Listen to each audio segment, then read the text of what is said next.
Good morning, folks. How you doing today? Welcome back, Betting Public Sports Show. I'm your beloved host, Fame Rothstein, okay, a.k.a. Michael Snackson, a.k.a. Bay O Wolf, a.k.a. Hacksaw Jim Thuggin, a.k.a. Malcolm Excellence.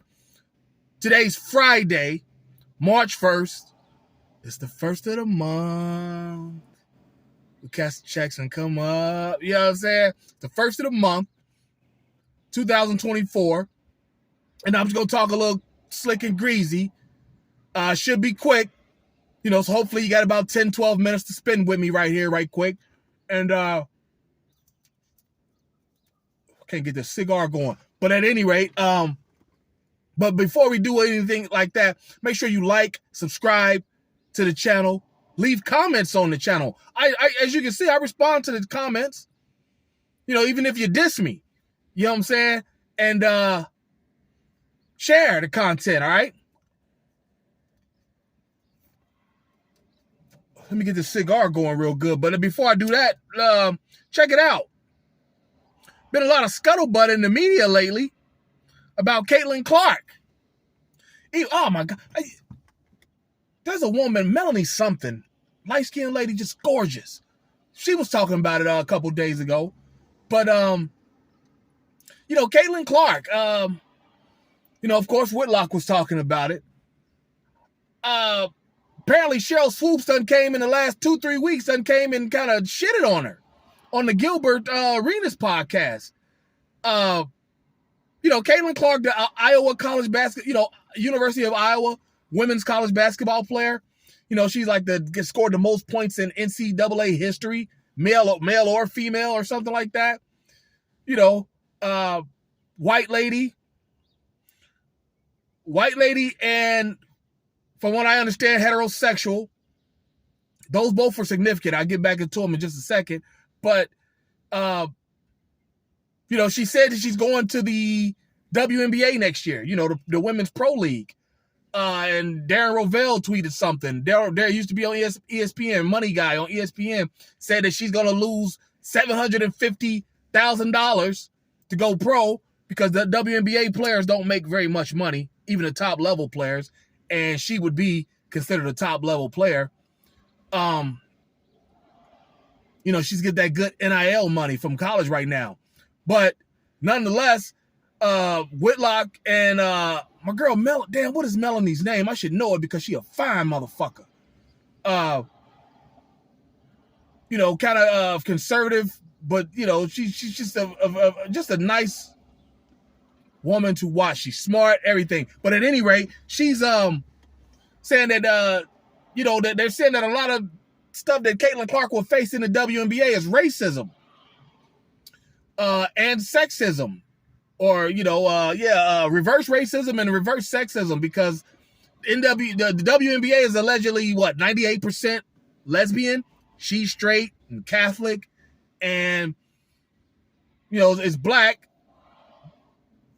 It's a mostly black league. Nowhere near as predominantly black as the NBA or the NFL, but nonetheless, it is still predominantly black. And I just want to tell you, you WNBA ladies, don't bite the hand that's going to feed you. Her, Caitlin Clark, and old girl from LSU, Angel Reese, they're going to add money to the league. They're going to add value to the league. Why? Because they're college stars, kind of like Magic and Bird.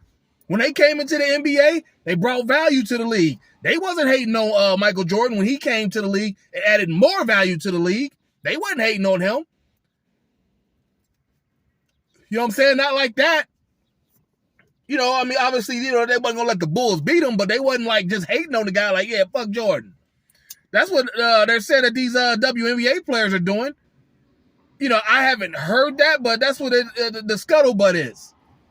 And I just think that's ridiculous. Don't get it twisted. I ain't even a hoop player like that. A hoop fan, especially not women's. It's just not aesthetically pleasing to me. I do have daughters. I steered them to damn softball. Fast pitch softball. I got a couple 11U's that is nice. You know what I'm saying?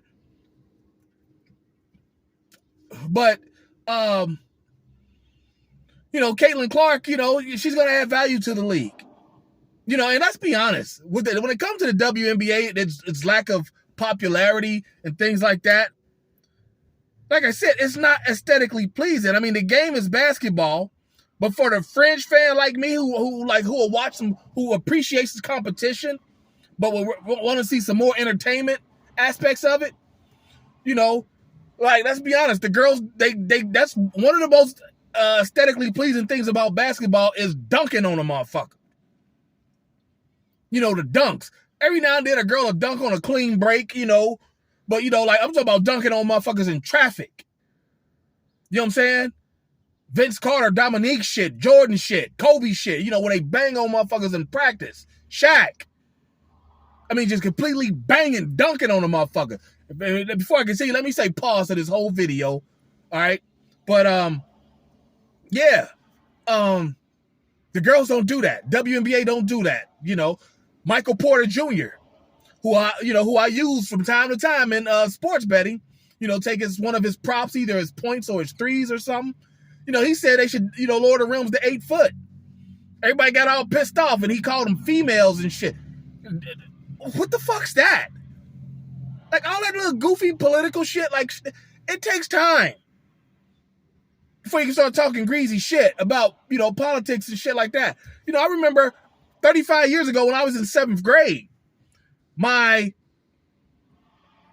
social studies and grammar teacher, she was the girls' basketball coach. She was a straight, beautiful woman, too. She was like, I remember her raising the stink about there were no girl cheerleaders at the games. And I was sitting there on some Al Bundy shit. Michael P. Keaton shit. Like, huh? Like, what the hell? Who wants to see girls at a college basketball, at a 7th grade middle school game? But nonetheless, they started coming out, the cheerleaders, and, it became what it was. And then, started seeing it around the country, around the rest of the state and across the country, people doing it. So it is what it is. Like I said, it takes time. But, let's be honest, another thing about the WNBA, those women are not aesthetically pleasing. They're tatted up.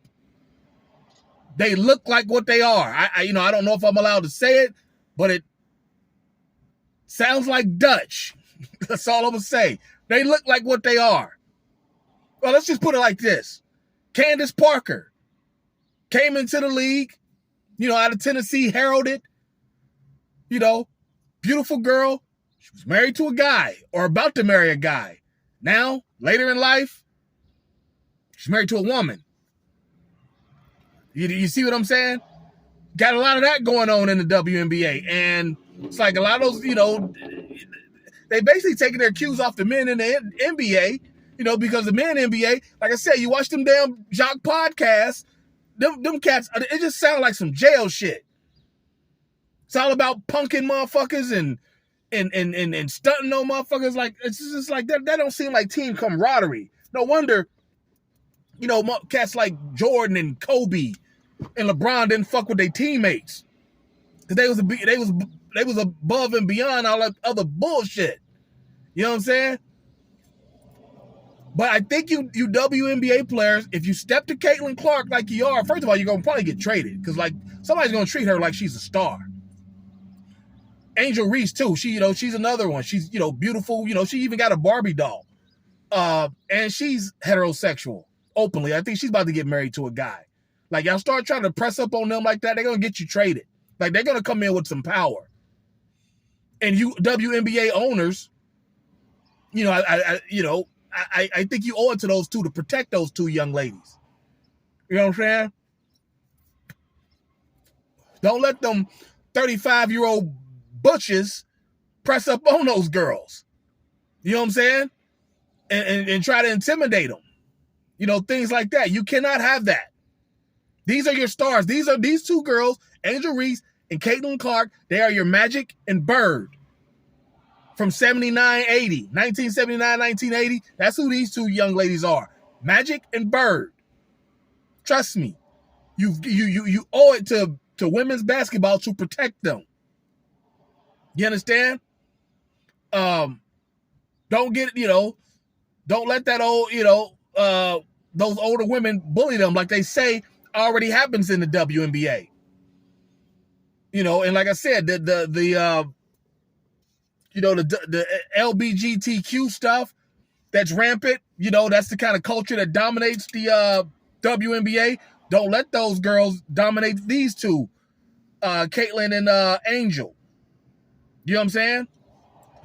So I'm gonna hop off here. It's a little bit over 10 minutes. I didn't want to keep you too long, but yeah, we as a society and the WNBA owners got to protect those two young ladies.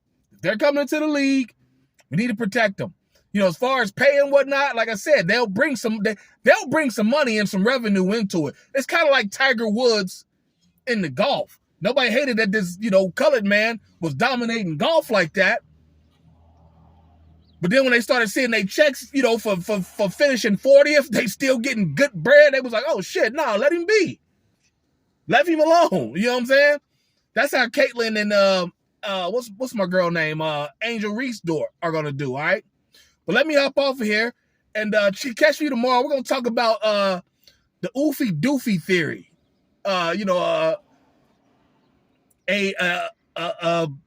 Somebody left it in a comment, asked me to kind of talk about it. So I was like, let's look into it.